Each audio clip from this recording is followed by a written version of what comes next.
हैं आप। तो हम लोग ये करंट इलेक्ट्रिसिटी चैप्टर देख रहे थे, जो चैप्टर थर्ड था हमारा। और इसके अंतर्गत हमने जो है कल जो सेल होते हैं, है ना, सेल कॉम्बिनेशन हम लोग देख रहे थे। और सेल कॉम्बिनेशन में जो सेल जो सीरीज़ में होते थे, ये हमने देख लिया था। ठीक है भाई। तो आज हम जो है पैरेलल कॉम्बिनेशन वाला देखेंगे। सेकंड जो है पैरेलल कॉम्बिनेशन। आपको मैंने 3 टाइप का कॉम्बिनेशन बताया था, सीरीज़, पैरेलल और मिक्स वाला। तो यदि अगर जब सीरीज़ और पैरेलल दोनों यदि अगर एक साथ लेते हैं तब वो कहलाता है आपका मिक्स कॉम्बिनेशन। तो ये पैरेलल वाले में हम लेते हैं। पैरेलल वाले में आपको एक चीज़ अच्छे से ध्यान होगी कि जब आप रेजिस्टेंस को भी यदि अगर पैरेलल में लेते थे तो उस दौरान आपको मालूम था कि जो 2 पॉइंट होते थे तो 2 पॉइंट के बीच में वोल्टेज सेम बना हुआ होता था, और जो करंट आता था वो हमेशा 2 भाग में ऐसा डिवाइड हो जाता था, आपको याद होगा। ठीक है भाई। तो हम इसी जो है को लेके आगे बढ़ेंगे, और इसी जो बेसिक कंसेप्ट है उसका इस्तेमाल करते हुए जो करंट I1 I2 जो है ये निकालेंगे। और यदि अगर मान लीजिए यहाँ से जैसे ये सेल के लिए हम देखें कि भाई यहाँ पे यदि अगर ले रहे हैं सेल के लिए, तो सेल के लिए जो है वो किस तरीके का जो टोटल करंट है, ये टोटल करंट जो हमें मिलेगा I1 और I2, ये 2 करंट के लिए उसको ऐड करके हम निकाल सकते हैं। तो इसके लिए हमको निकालना है, यदि अगर मान लीजिए एक हमने पैरेलल कॉम्बिनेशन लिया हुआ है, तो आप इसमें देख रहे हैं पिछले बार हमने सीरीज़ कॉम्बिनेशन लिया था, अभी हम ये पैरेलल कॉम्बिनेशन ले रहे हैं। तो पैरेलल कॉम्बिनेशन सेल का यहाँ पे ले रहे हैं। तो पैरेलल कॉम्बिनेशन में आपका क्या हो गया, 2 सेल लिए हैं, एक सेल E1 है, एक सेल E2 है, और इन दोनों को हमने पैरेलल में जोड़ दिया है। ठीक है भाई।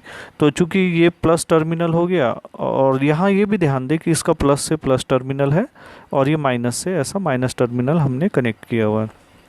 ठीक है। अब क्या होगा कि यदि अगर यहाँ से ये वाला जो ये वाली जो आर्म्स है, इससे अगर ये सेल से करंट जाता है तो इस तरीके से लेते हैं, तो आपको मालूम है करंट का डायरेक्शन प्लस से माइनस की ओर होता है। ठीक है। तो यदि अगर मान लीजिए इस ओर आता है तो ये करंट यहाँ पे आई हो जाएगा, और ऐसा ही दूसरे वाला सेल से यदि अगर लेते हैं तो इसका भी यहाँ पे पॉइंट B1 की ओर यदि अगर मिलता है तो इस केस में जो है करंट क्या हो जाएगा, ये जो है यहाँ पे यहाँ जुड़ जाएगा ये I2 करंट। तो कहने का मतलब यदि अगर हम टोटल करंट की बात करें, टोटल करंट की यदि अगर बात करते हैं, है ना, ये पैरेलल कॉम्बिनेशन ये आपने पहले भी देखा था रेजिस्टेंस वाले के लिए, तो वो ऐसा ही करते थे, total current I equal then I1 plus ये अपन I2 ले सकते हैं। ठीक है भाई। अब चाहे हम यहाँ पे जो पॉइंट मिल रहा है आपका, एक A है ना, और दूसरा एक C, और दूसरा यहाँ पे B1, और एक ये B2 पॉइंट है। तो 2 सेल हमने लिए हुए हैं। एक सेल का EMF है ना, ये जो EMF है ये हमने EM माना है। ऐसे ही दूसरे वाले सेल का जो EMF है हमने क्या माना है, ये E2 माना हुआ है। ठीक है भाई। और हमें ये मालूम है इनके साथ इंटरनल रेजिस्टेंस जुड़े होते हैं। तो मान लीजिए इसके साथ इंटरनल रेजिस्टेंस R1 है, और इसके साथ जो इंटरनल रेजिस्टेंस क्या है, R2 जुड़ा हुआ है। तो इंटरनल रेजिस्टेंस आपको बताया था पहले भी कि the resistance offered by electrolytes, ये अपन ने लिया था। अब यहाँ पे अपन क्या ले लेते हैं कि मान लीजिए VB1 है ना और VB2, इनके बीच का पोटेंशियल डिफरेंस हो रहा है। तो ये चाहे सेल E1 वाले के लिए ले, चाहे सेल B1 वाले के लिए ले, दोनों के लिए जो वोल्टेज है ये तो सेम बना हुआ है, ये आपकी मेन प्रॉपर्टी है। तो हम यहाँ से इनकी वैल्यू जो निकालेंगे, ठीक है, तो यहाँ से जो है हमें टोटल करंट है ना I1 I2, इसकी जो है ये यहाँ पे वैल्यू जो है निकालने रहेगी। तो I1 और I2 के जो बेसिक फार्मूला है आप उसके आधार पे निकाल सकते हैं। अब यदि अगर मान लीजिए हम यहाँ से ये देख रहे हैं B1 और B2 पॉइंट के लिए, तो वोल्टेज तो यहाँ पे सेम है, करंट अलग अलग है। तो है ना, यहाँ पे अपन जब पहले वाले सेल के लिए लेते हैं, है ना, ठीक है भाई, यहाँ पे पहले वाले सेल के लेते हैं, है ना। तो फर्स्ट सेल को यदि अगर ले लेते हैं, है ना, when first cell in circuit, first cell को अगर हम सर्किट में लेते हैं तो क्या होगा। तो उस केस में फर्स्ट सेल को ले रहे हैं तो आपको यहाँ से ये तो सेम है, ये VB1 वोल्टेज के लिए और माइनस VB2 यहाँ पे पोटेंशियल डिफरेंस जो अपन लेते हैं, तो यहाँ से कितना होगा और E माइनस I1, तो E1 माइनस IR1 हो जाएगा एक इक्वेशन। सिमिलरली यदि अगर ये सेकंड वाला सेल E2 कंसीडर करेंगे, है ना, व्हेन, है ना, E2 इन सर्किट। तो E2 को यदि अगर सर्किट में कंसिडर करते हैं तो उस केस में हो जाएगा, ये तो सेम है वोल्टेज, तो VB1 और माइनस होगा VB2, तो बराबर हो जाएगा यहाँ से E2 माइनस IR2। ठीक है भाई, ये हो जाएगा। तो कहने का मतलब अब यहाँ से हमें यहाँ पे जो यहाँ पे करंट है ये अलग अलग मिला है, तो E1 माइनस IR1 यहाँ से हो जाएगा, और E2 माइनस I2 R2। तो यहाँ से कहने का मतलब हमें जो वैल्यू मिली थी वो क्या मिली थी, वो मिली थी हमें कि जो है I और I2 की वैल्यू हमें निकालना है।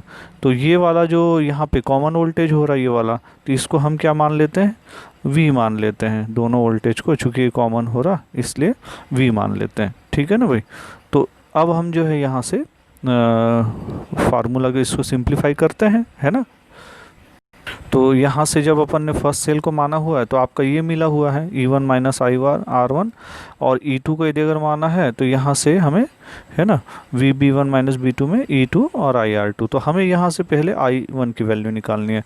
तो अगर हम यहाँ से I1 निकालना चाहे तो क्या होगा, यहाँ पे ये V माना है तो यहाँ पे हो जाएगा हमारा V, और माइनस यहाँ से E1 हो जाएगा, है ना भाई, V है ना, और माइनस क्या होगा I1 R1 सॉरी।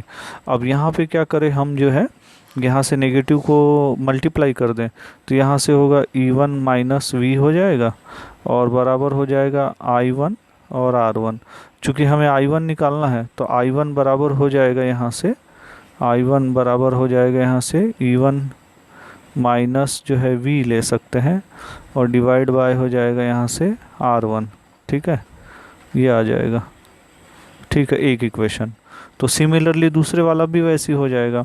I2 यदि अगर मैं लेता हूँ तो I2 क्या हो जाएगा, यहाँ से हो जाएगा E2 माइनस V हो जाएगा, और बाई हो जाएगा R2। ठीक है भाई, इस तरीके से होगा। तो ये ध्यान रखें, E1 minus V bye R1 और E2 minus V bye R2। ठीक है, तो अपन इसको सॉल्व कर लें। तो फिर टोटल करंट जो आपने लिया था, तो टोटल करंट आपको क्या मिला था, टोटल करंट मिला था I equal then I1 plus I2। ठीक है भाई। तो ये वाली वैल्यू जो आपको मिली है, तो ये मिली है आपको E1 माइनस, है ना, और जो है E1 माइनस यहाँ पे V और बाय R1 था, और ऐसा ही E2 माइनस V और बाय R2 था। ठीक है, ये पैरेलल वाले में हुआ था। तो यहाँ पे यदि अगर मान लीजिए हम क्या करते हैं, इसको थोड़ा और ही सॉल्व कर देते हैं, तो I बराबर E1 बाय R1 हो जाएगा, और प्लस हो जाएगा E2 बाय R2 हो जाएगा।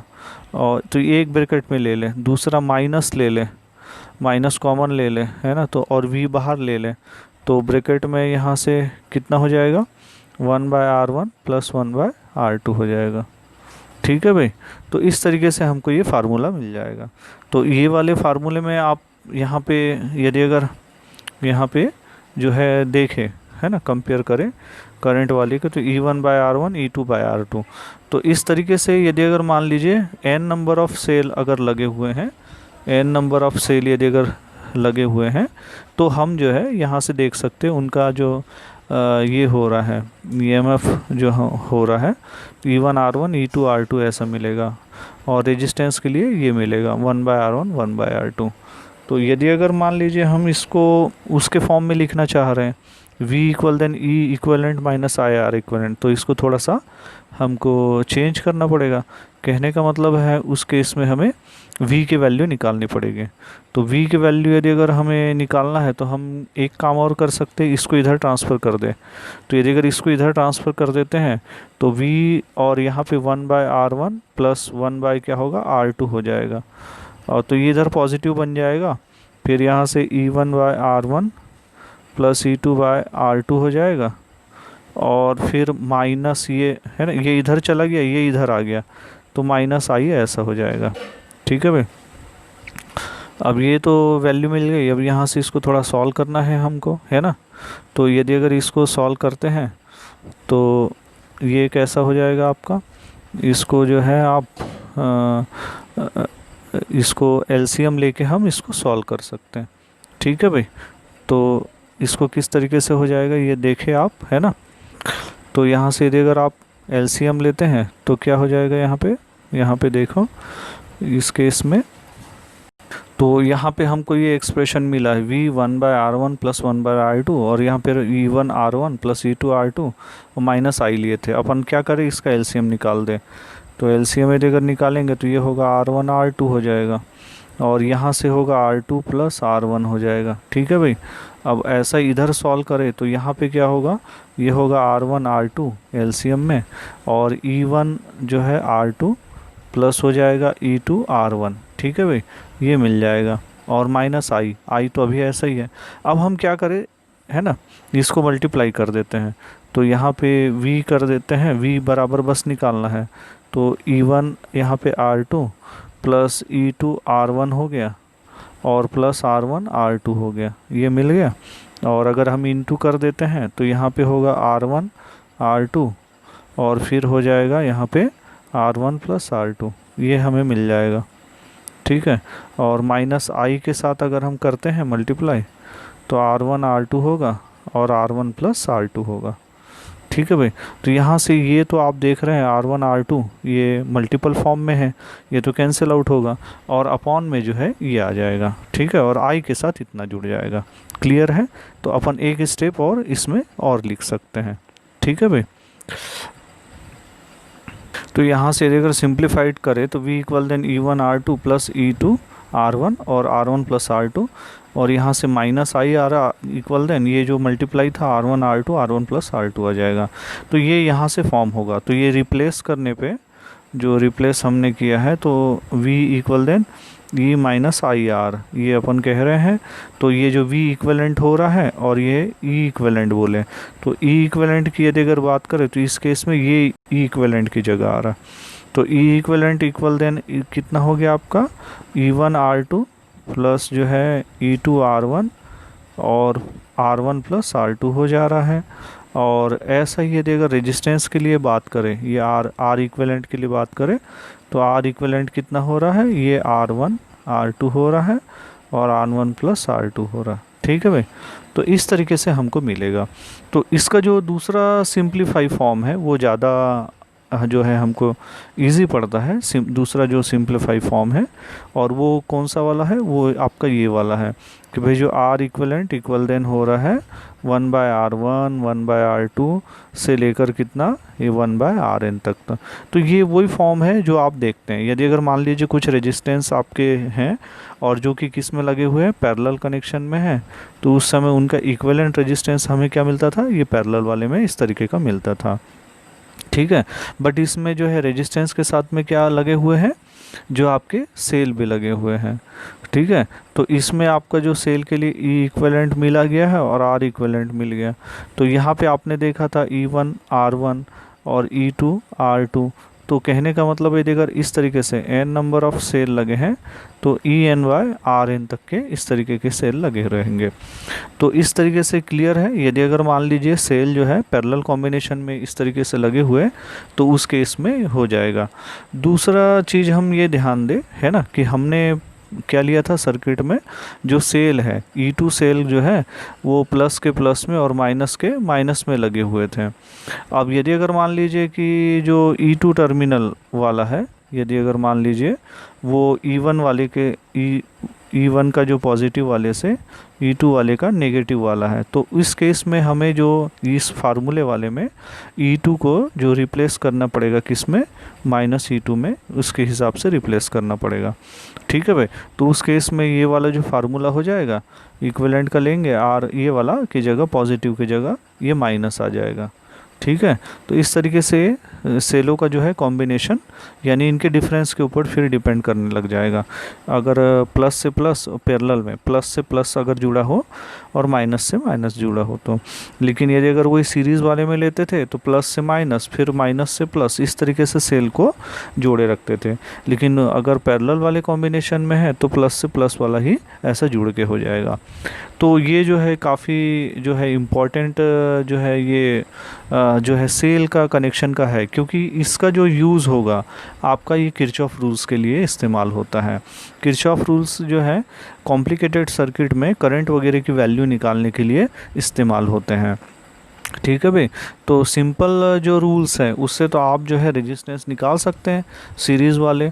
तो ये आगे चल के आपको इसमें जो 12th क्लास के लेवल में एडवांस प्रॉब्लम आपको दिए जाते हैं। 10th क्लास के लेवल में तो आपको जो है सिंपल रेजिस्टेंस पैरेलल में है या सीरीज़ में है निकालने का रहता है, बट 10th क्लास की यदि अगर हम बात करें तो उसमें कॉम्प्लिकेटेड सर्किट को जो है किरचॉफ रूल के सहायता से सॉल्व किया जाता है और उसमें नॉर्मली करंट की वैल्यू निकाली जाती है। तो हम देखें भाई फिर किरचॉफ रूल्स क्या है। इसके दो बेसिक रूल है, किरचॉफ रूल्स क्या है और उनको जो है वो कैसे उसमें इस्तेमाल करते हैं। ठीक है भाई। तो हम यहाँ से देखें भाई किरचॉफ के रूल्स है ना, किरचॉफ के रूल जो हैं वो इम्पोर्टेंट जो है, किरचॉफ के रूल्स जो है बहुत इम्पोर्टेंट रूल्स हैं और किरचॉफ के द्वारा जो आपके कॉम्प्लिकेटेड सर्किट हुए हैं उनके लिए दो रूल दिए गए थे और रूल जो है काफ़ी आसान है। और ये जो रूल है, लेकिन रूल से भी ज़्यादा जिसका जो है यूज़ कैसे होगा सर्किट सॉल्व करने के लिए जो है कैसे यूज़ होगा, ये ज़्यादा इसमें महत्वपूर्ण है। तो अब इसको हम किरचॉफ के रूल देखने के लिए ये आपका दो रूल्स जो हम देखते हैं। तो इसमें पहले वाला जो रूल होता है ये आपका कहलाता है जंक्शन रूल। पहला वाला जो रूल कहलाता है जंक्शन रूल कहलाता है। ठीक है भाई। तो जंक्शन रूल को हम कैसे इसके नाम से क्लियर है, कोई भी कॉम्प्लिकेटेड सर्किट है मान लीजिए तो जंक्शन रूल हम कहते हैं। तो ये जो जंक्शन रूल है वो जो पर्टिकुलर सर्किट होता है उसके ब्रांचेस के जो जंक्शन है किसी पॉइंट पे, मान लीजिए एक जंक्शन यदि अगर आ रहा है, जंक्शन यदि अगर हो रहा है तो उस पॉइंट के लिए बताया जाता है। तो उस केस में क्या होता है, जंक्शन रूल आपका ये कहता है कि जो at any junction the sum of the current entering the junction is equal to the sum of the current leaving the junction. ठीक है भाई। यानी कि जितना करंट एंटर करेगा है ना, जो आपका जो सम बोल रहा है, सम ऑफ है ना करंट जो है वो क्या होगा, लीविंग करेगा यानी कि जा रहा है, और इक्वल होगा सम ऑफ है ना, सम ऑफ करंट जो है एंटरिंग। तो दोनों आपस में बराबर होता है। ठीक है भाई, ये ध्यान दें। अब मान लो हमने एक जंक्शन ले लिया, एक सर्किट में बहुत सारे जो है वायर हैं, उस वायर में मान लीजिए एक करंट है, मान लीजिए I1 और I2, ये I1 और I2 करंट है, ये एंटर हो रहा है, इस जंक्शन में एंटर हो रहा है। और मान लीजिए I3 करंट ले लिया अपन ने, और I4 करंट लिया, और I5 करंट लिया, ये करंट बाहर की ओर जा रहा। ठीक है भाई। तो इस केस में क्या हो जाएगा, ये जो है जंक्शन रूल पहला वाला रूल। ठीक है। तो पहला वाला रूल क्या कहता है, सम ऑफ करंट लीविंग या और सम ऑफ करंट एंटरिंग, या हम कहें सम ऑफ करंट एंटरिंग। तो मान लीजिए एंटरिंग कर रहे हैं तो I1 और प्लस क्या हो जाएगा I2।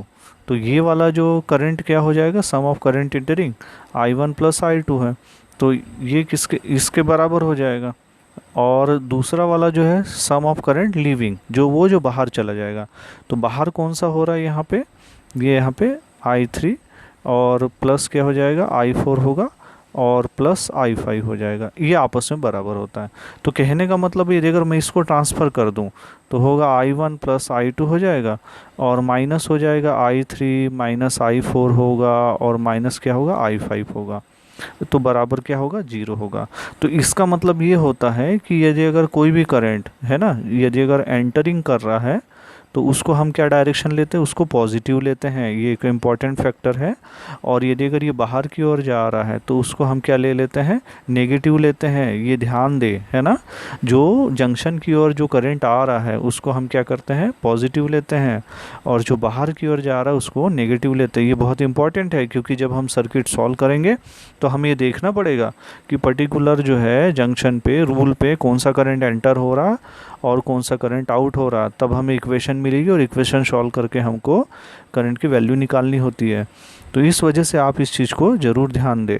दूसरी बात ये होती है कि ये जो जंक्शन रूल होता है ये और कुछ नहीं है, बल्कि जो है ये चार्ज कंजर्वेशन रूल पर बेस होता है। ठीक है भाई, चार्ज कंजर्वेशन रूल पर। कभी कभी ये पूछा जाता है कि प्रूफ करिए कि जो है किरचॉफ रूल्स होता है वो जो है कंजर्वेशन ऑफ लॉ को फॉलो करता है। तो ये जो है चार्ज कंजर्वेशन रूल को फॉलो करता है। तो ये चार्ज कंजर्वेशन पे फॉलो करेगा कि जितना करंट एंटरिंग हो रहा है और जितना करंट, क्योंकि आई इक्वल देन आपको मालूम है कि जो है क्यू बाय यहाँ से टी हम निकालते हैं, ठीक है ना भाई, है ना। तो इसी के बेस पे अपन ये निकालते हैं। तो क्यू जो करंट ले लेंगे और ये टाइम ले लेंगे, तो ये जो है टोटल जो चार्ज इसमें है ना ये कंजर्व होता है। तो पहला वाला जो रूल है चार्ज कंजर्वेशन रूल के बेस पे काम करता है। अब हम जो दूसरा वाला जो रूल लेते हैं किरचॉफ का, जो सेकंड रूल होता है वो सेकंड रूल कहलाता है आपका, और ये लूप रूल कहलाता है, ठीक है। तो कहने का मतलब है फर्स्ट रूल में टोटल जो अलजेब्रिक सम है करंट का वो क्या होता है, ज़ीरो के इक्वल देन होगा, है ना भाई, क्योंकि एंटरिंग और लीविंग दोनों क्या हो रहा है, ये सेम हो रहा है। तो लूप रूल वाले में क्या कहते हैं, लूप रूल ये कहता है कि the algebraic sum of the charges in potential around any close loop is involving resistor and cell in the loop is zero. तो यदि अगर मान लीजिए कोई भी हमने एक सर्किट मान लीजिए ले लिया, मान लीजिए एक रेजिस्टेंस आर ले लिया और यहाँ पे एक बैटरी ले ली मान लीजिए, है ना, और इसका जो है एक इंटरनल रेजिस्टेंस स्मॉल आर ले लिया, है ना, और इस तरीके से ले लिया मान लीजिए। तो यहाँ पे आपका कहता है कि the algebraic sum of change in potential. तो मान लीजिए जो वोल्टेज में जो चेंज होता है डेल वी बराबर अपन क्या लेते हैं कि जीरो के बराबर। एक जो हमने ये सर्किट ले लेते हैं और इसमें मान लीजिए हमने कुछ करंट ले लिया, करंट आई या I1 ले लेते हैं, और इसमें एक रेजिस्टेंस R लगा है और स्मॉल R रेजिस्टेंस ये सेल का लगा है मान लीजिए। तो करंट का डायरेक्शन तो इस तरीके से लिया है। तो जो टोटल चेंज होता है वोल्टेज में जो चेंज होगा, तो voltage V equal then IR होता है। तो ये जितने भी रेजिस्टेंस लगे हुए हैं ये किसके बराबर हो जाएंगे, ज़ीरो के इक्वल देन हो जाएंगे। तो चेंज इन वोल्टेज बोल दे तो वोल्टेज में चेंज बोल रहे हैं तो ये ज़ीरो के बराबर है। या वोल्टेज V की यदि अगर बात करें तो यहाँ से कितना होगा, IR हो जाएगा, है ना, IR हो जाएगा। और फिर यहाँ से हम कितना ले लेंगे, यहाँ पे मान लीजिए यहाँ पे जो स्मॉल ये करंट IR ले लेंगे और इसके बराबर जो भी वोल्टेज हमने लिया यहाँ पे मान लीजिए कुछ वोल्टेज जो हमको मिला इसके बराबर हो जाएगा। तो जो चेंज है ये ज़ीरो के बराबर बताएंगे, या हम ये जो टोटल जो वोल्टेज है ना, इनको क्या कर देंगे, इसके EMF के बराबर बताएंगे। ये वोल्टेज की जगह EMF लिया जाता है, ठीक है, यानी चेंज इन वोल्टेज ज़ीरो के बराबर होगा। तो इस तरीके से हम ये निकाल सकते हैं। अब इसमें आप एक चीज़ को ध्यान दें कि जो करंट का डायरेक्शन हम प्लस से बैटरी के ये माइनस की ओर लेंगे। यदि अगर अपोजिट डायरेक्शन में जाएगा तो उसको हम ज़ीरो लेंगे, करंट का डायरेक्शन अपोजिट होता है। तो ये भी ध्यान दें कि जो सेकंड रूल है यानी जो लूप रूल है यह जो है ये भी चार्ज कंजर्वेशन रूल पर काम करता है, कंजर्वेशन रूल पे काम करता है। और ये वाला जो है ये कहलाता है आपका एनर्जी कंजर्वेशन रूल, है ना। तो ये जो है एनर्जी कंजर्वेशन रूल पे काम करता है, ठीक है भाई। तो इस तरीके से ये कोई जो है नए रूल नहीं है, बल्कि जंक्शन रूल और लूप रूल जो है कंजर्वेशन ही रूल का एक दूसरा फॉर्म है। टोटल एनर्जी किसी भी बॉडी की ये जो है कंजर्व लेते हैं या किसी भी सिस्टम में जो कंजर्व होती है, तो ऐसा ही ये आपका जो है इस वाले में जो लूप रूल में है टोटल एनर्जी जो है चार्ज की कंजर्व रहती है। तो ठीक है, तो इस तरीके से हमने ये रूल को देख लिया। रूल से भी ज़्यादा ज़रूरी जो है जब आप ये सर्किट सॉल्व करेंगे उसकी इम्पोर्टेंस है। तो नेक्स्ट टाइम में मैं आपको बताऊंगा कि जो है जो किरचॉफ के जो रूल्स है उसको यूज़ करके किसी भी सर्किट को कैसे सॉल्व करेंगे। हम इसमें 2-3 सर्किट को देखेंगे और जो है सॉल्व करेंगे। तो आप इनको अच्छे से देख ले, इसके नोट्स बना ले, और नोट्स बना के जो मेरा नंबर है 9424 और 3968 पे आप जो है ये नोट्स को जो है भेजें, तो फिर इसके आधार पे हम आपकी रैंकिंग करेंगे। ओके भाई, ठीक है, ओके बाय।